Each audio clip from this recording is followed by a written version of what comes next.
Strunz. Es ging weiter ruhig und regelmäßig Richtung Reitwein. Stefan Effenberg, das Ding scheint schon verloren. Nächste. Wieder Strunz. Strunz. Elber. Endlich. Den hatte er sich längst verdient und jetzt aufgepasst. Was macht der Kerl? Er wickelt sich ins Bayern-Logo. Weg ist er.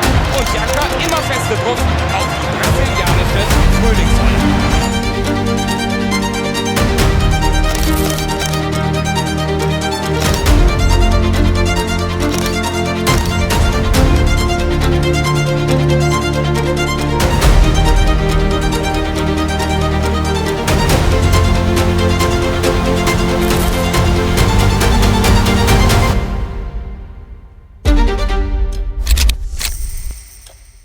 Dari jantung Paraná, Brasil, di sebuah kota kecil bernama Londrina, yang akrab dijuluki sebagai ibu kota kopi, lahirlah seorang bocah lelaki pada 23 Juli 1972. Namanya Elber Giovanni de Souza. Jauh dari gemerlap Sao Paulo atau riuhnya Rio de Janeiro, Elber tumbuh di jalanan yang lebih sepi. Namun justru di sanalah kisah besarnya bersemi. Londrina mungkin bukan kota yang sering disebut-sebut dalam peta sepak bola Brasil. Tapi dari tanah yang sunyi itu, Elber meniti langkah pertama. Ia tidak datang dari akademi elit, tidak pula membawa nama besar. Yang ia punya hanyalah bakat alami dan keyakinan dalam dada. Dua hal yang kelak akan menuntunnya menembus dinginnya Eropa hingga berdiri di puncak kejayaan. Kisah Elber adalah sebuah lagu panjang tentang ketekunan dan keberanian. Sebuah simfoni yang dimulai dari akar yang sederhana, berkembang menjadi harmoni keteguhan dan berakhir dengan crescendo kemenangan yang tak mudah dilupakan. Ia adalah bukti bahwa mimpi besar bisa lahir dari tempat yang kecil, asal ada nyala api yang tak pernah padam dalam hati. Cinta Elber pada sepak bola tumbuh sejak dini, menyatu dengan debu-debu lapangan di Londrina. Ia ditempa di Akademi Muda kota kelahirannya, tempat yang menjadi batu loncatan sebelum menapak lebih jauh. Tapi langkah besarnya justru datang lebih cepat dari yang ia bayangkan. Pada usia 18 tahun, ia direkrut oleh raksasa Italia, AC Milan. Namun Milan tak seindah impian. Selama setahun di sana, Elber tak sekalipun tampil untuk tim senior. Bukan karena kurang bakat, tapi karena dinding yang berdiri terlalu tinggi.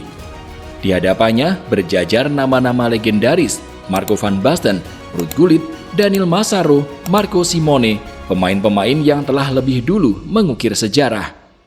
Ditambah dengan aturan pembatasan pemain non-Uni Eropa pada era itu, Elber hanya bisa mengasah sepatu di tim Primavera. Terus berharap dan menunggu pada sesuatu yang masih abu-abu. Kendati demikian, ini bukan sebuah kegagalan. Ini adalah babak pembuka dari sebuah ujian. Sebuah panggung awal yang memperlihatkan betapa terjal jalan yang harus ditempuh seorang pemuda Brasil di benua yang asing dan dingin. Elber tidak hanya berjuang untuk menit bermain, tapi juga melawan sunyi yang datang saat lampu stadion padam. Cuaca menusuk, makanan yang tak akrab, bahasa yang tak dipahami, dan rindu kampung halaman yang tak bisa diredam. Pernah rasa itu begitu kuat hingga ia nyaris menyerah. Sepak bola yang dulu dicintainya berubah menjadi beban. Tapi Elber tak pergi. Ia bertahan, ia menggenggam mimpinya lebih erat.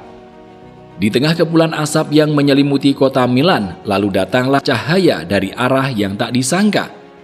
Tahun 1991, Milan meminjamkannya ke klub Swiss, Grasshopper Zurich. Bagi sebagian orang, ini mungkin langkah mundur. Tapi bagi Elber, Zurich adalah taman tempat dirinya kembali mekar. Dalam 3 musim di sana, ia mencetak 55 gol dari 78 pertandingan. Angka yang tentu tak bisa dipandang sebelah mata. Tapi kisahnya di Swiss tak hanya soal gol. Di balik sorotan lapangan, Elber bertarung dalam kesunyian. Homesickness masih menghantuinya. Ia sempat ingin pulang, namun suara ibunya lewat sambungan telepon dari Brasil menjadi jangkar yang menahannya. Sang ibu mengingatkan bahwa mereka telah mengorbankan banyak hal demi impiannya, bahwa menyerah bukanlah pilihan. Ucapan itu kemudian mengubah segalanya. Elber mulai belajar bahasa yang sangat asing baginya, mulai membuka diri, mulai menerima tanah yang sementara menjadi rumah. Ia tak lagi hanya bermain bola, ia mulai tumbuh menjadi pria dewasa. "Di Swiss saya menjadi dewasa," ujarnya suatu hari. "Saya pindah ke sana di usia 19 tahun tanpa orang tua. Saya belajar semuanya sendiri." Dari kesendirian itu, Elber membangun fondasi kekuatan mentalnya. Ia belajar bahwa bakat saja tak cukup, kerja keras dan adaptasi adalah kunci. Itulah pelajaran yang kelak akan menjadikannya lebih dari sekedar penyerang berbakat. Ia menjadi pribadi yang tangguh yang siap menantang dunia.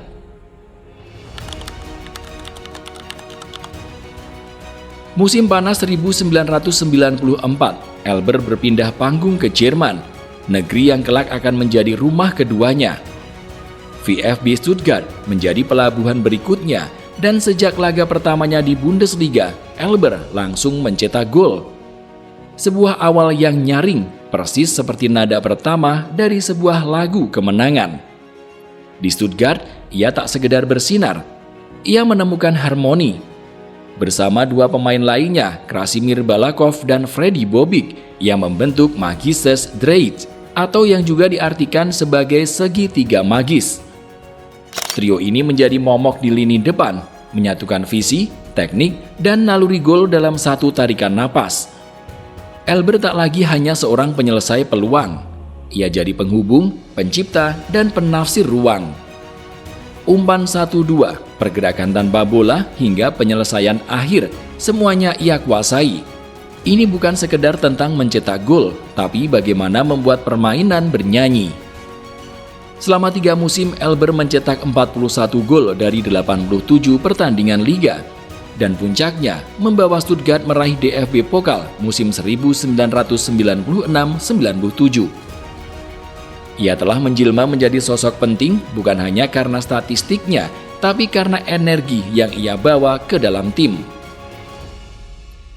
Stuttgart mengukir ulang bakat Elber, mengasah sisi teknisnya, menajamkan nalurinya, dan memperluas pemahamannya tentang permainan. Dari sinilah jalan menuju Bayern Munich terbuka lebar. Elber sendiri digambarkan sebagai sosok yang bukan sekedar pencetak gol. Ia adalah seniman yang melukis permainan dengan gaya khasnya, kombinasi antara kecerdikan Amerika Selatan dan efisiensi Eropa. Di lapangan, ia bisa menusuk seperti panah, tapi juga menari seperti samba. Kaki kanan atau kiri sama mautnya, kepala pun jadi senjata. Ia bukan hanya finisher, ia pandai membaca ruang, menarik bek lawan, menghubungkan lini tengah dan depan menjadi poros dalam setiap skema serangan. Dengan tubuh setinggi 1,82 meter dan bobot yang seimbang, ia kuat dalam duel udara maupun saat menahan bola di bawah tekanan. Yang membuatnya ditakuti bukan cuma statistik, tapi caranya mencetak gol, kadang dari sudut yang mustahil, dengan teknik yang tak terduga. Ada unsur magis dalam setiap sentuhannya. Ia bisa menyulap peluang sempit menjadi gol indah, membuat para bek kebingungan dan kiper terperangah. Singkatnya, Elber adalah perpaduan langka, flamboyan tapi efektif, indah tapi tajam. Ia membawa warna Brasil dalam struktur sepak bola Eropa, dan justru di sana ia menemukan bentuk terbaiknya. Tahun 1997, sebuah babak baru akhirnya terbuka. Elber resmi bergabung dengan Bayern Munich, klub raksasa yang haus gelar, tempat di mana hanya yang terbaik bisa bertahan. Tapi Elber tak butuh waktu lama untuk menunjukkan bahwa ia pantas berada di sana. Selama 6 musim ia menjadi jantung serangan Bayern. Tiap musim, kecuali satu, ia selalu menjadi pencetak gol terbanyak klub. Dari 266 pertandingan, ia mencetak 139 gol, bukan hanya angka, tapi potongan-potongan sejarah yang ia tinggalkan di setiap sudut Allianz Arena. Gelar demi gelar mengalir seperti musim panen. 4 kali juara Bundesliga, 3 Piala Jerman, 1 Liga Champions, dan Piala Interkontinental. Tapi di balik trofi, ada momen-momen yang lebih dari sekedar prestasi. Salah satunya terjadi di semifinal Liga Champions 2001. Baru 12 hari setelah operasi lutut, Elber kembali ke lapangan. Banyak yang mengira ia belum siap, tapi malam itu ia mencetak satu-satunya gol kemenangan raksasa Bavaria melawan Real Madrid. Usai mencetak gol, ia mencium lututnya, sebuah gestur penuh makna. Itu bukan sekedar selebrasi, itu penghormatan kepada tubuhnya sendiri, kepada perjuangan dan rasa sakit yang ia atasi demi tim. Momen itu mengukuhkan Elber bukan hanya sebagai pencetak gol, tapi juga sebagai simbol ketangguhan. Ia adalah pemain yang bertarung, tak hanya dengan lawan, tapi juga dengan tubuhnya sendiri. Namun masa keemasan itu tak selalu berjalan mulus. Elber sempat berseteru dengan pelatih Ottmar Hitzfeld, dan secara terbuka mengkritik ambisi klub dalam merekrut pemain baru. Ketegangan meningkat saat kontraknya mulai memasuki tahun-tahun akhir, tapi semua itu tak pernah menghapus cinta penggemar padanya. Di mata pendukung Bayern, Elber bukan hanya bintang, ia adalah keluarga. Dan seperti keluarga, perpisahan dengannya terasa begitu menyakitkan. Di saat namanya bersinar terang di Eropa, Elber justru hidup dalam bayang-bayang di tanah kelahirannya. Brasil adalah negeri yang penuh bakat, tapi juga penuh persaingan yang kejam dan mencekik. Meski telah membuktikan diri di klub-klub besar, Elber hanya mengoleksi 15 caps dan 7 gol bersama tim nasional Brasil. Jumlah yang bagi pemain sekelas dirinya terasa begitu sunyi. Bukan karena ia tak cukup baik, tapi karena zamannya adalah zaman para raksasa. Di era yang sama, Brasil memiliki Ronaldo Nazario, Romario, Rivaldo, hingga Ronaldinho, barisan penyerang yang bisa membuat siapapun tersingkir, bahkan mereka yang sudah mencetak ratusan gol.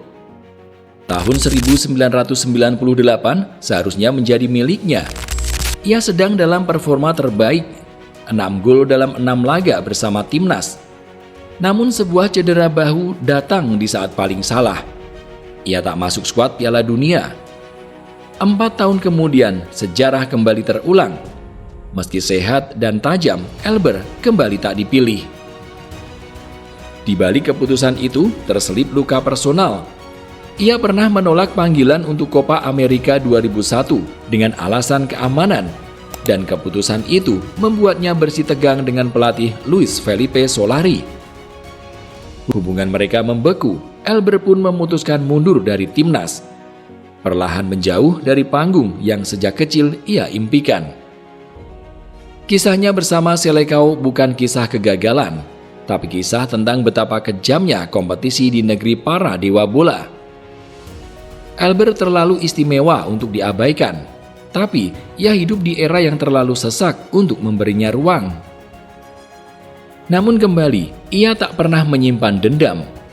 Ia hanya melanjutkan langkah, menyadari bahwa kadang tidak semua mimpi bisa dicapai, dan itu tak mengurangi nilainya sebagai seorang pejuang.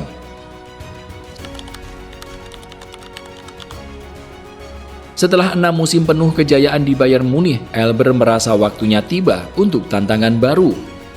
Pada Agustus 2003, ia hengkang ke Prancis, bergabung dengan Olympique Lyon, menggantikan sesama Brasil Sonny Anderson. Kepergiannya meninggalkan ruang kosong di hati para pendukung Bayern, dan bahkan pelatih Ottmar Hitzfeld mengaku, perpisahan ini menyakitkan, hanya membayangkan dia tak lagi ada di sana setiap pagi. Itu berat. Di musim pertamanya bersama Lyon, Elber masih mampu bersinar. Ia mencetak 11 gol dalam 30 laga dan membantu klub meraih gelar Ligue 1. Namun tak lama kemudian, langit cerah itu berubah.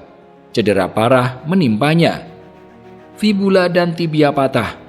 Ia harus absen lebih dari setahun, bukan sekedar cedera biasa. Ini adalah luka yang mengubah arah segalanya.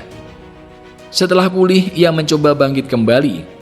Pada Januari 2005, ia kembali ke Jerman, kali ini bergabung dengan Borussia Mönchengladbach. Tapi masa itu penuh ketegangan. Ia hanya bermain 4 kali, lalu terlibat konflik dengan pelatih Horst Koppel. Tuduhan saling bohong, denda, dan akhirnya pemutusan kontrak, semua terjadi begitu cepat. Rasanya seperti dunia yang dulu mengangkatnya, kini tak lagi mengenalnya. Tahun berikutnya, Elber pulang. Berhasil menyambutnya di klub Cruzeiro. Ia bermain mencetak gol, mencoba menuntaskan karir dengan tenang. Namun takdir punya bab terakhir yang tak bisa dielak. Cedera terus datang silih berganti. Tapi lebih dari itu, ia kehilangan sosok ayah yang begitu ia cintai. Pada 9 September 2006, Elber mengambil keputusan yang berat, pensiun dari sepak bola profesional. Bukan karena tubuhnya semata, tapi karena jiwanya butuh waktu untuk berduka. Dalam senyap, ia menutup lembar terakhir dari kisah panjang yang telah ia perjuangkan sejak kecil. Perpisahan ini bukan tentang kekalahan, melainkan penerimaan. Bahwa semua perjalanan, seindah apapun, pasti akan sampai di ujung cerita.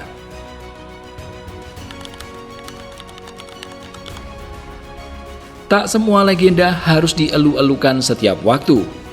Beberapa justru tumbuh diam-diam, tapi meninggalkan jejak yang tak lekang. Giovanni Elber adalah salah satunya. Ia mungkin tak sepopuler Ronaldo atau Romario, tapi angka tak bisa berdusta. Lebih dari 200 gol dalam kurang dari 400 pertandingan profesional.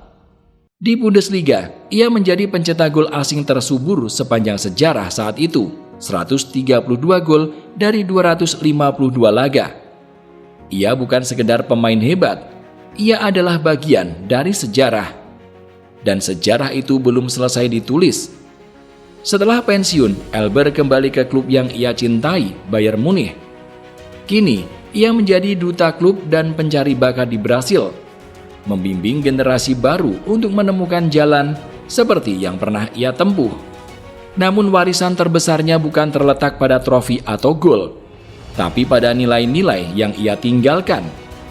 Elber selalu menekankan bahwa kerja keras lebih penting dari bakat semata, bahwa karakter seseorang jauh lebih abadi dari performa di lapangan. Ia percaya pemain akan memudar, tapi pribadi akan tetap tinggal. Dalam ketenangan hari tuanya, Elber masih menyebarkan semangat itu, bahwa dari jalan-jalan kecil di Londrina, seseorang bisa menapaki panggung-panggung termegah di dunia, bahwa luka bisa menjadi guru, dan bahkan dalam senja karir pun, cahaya bisa tetap menyala.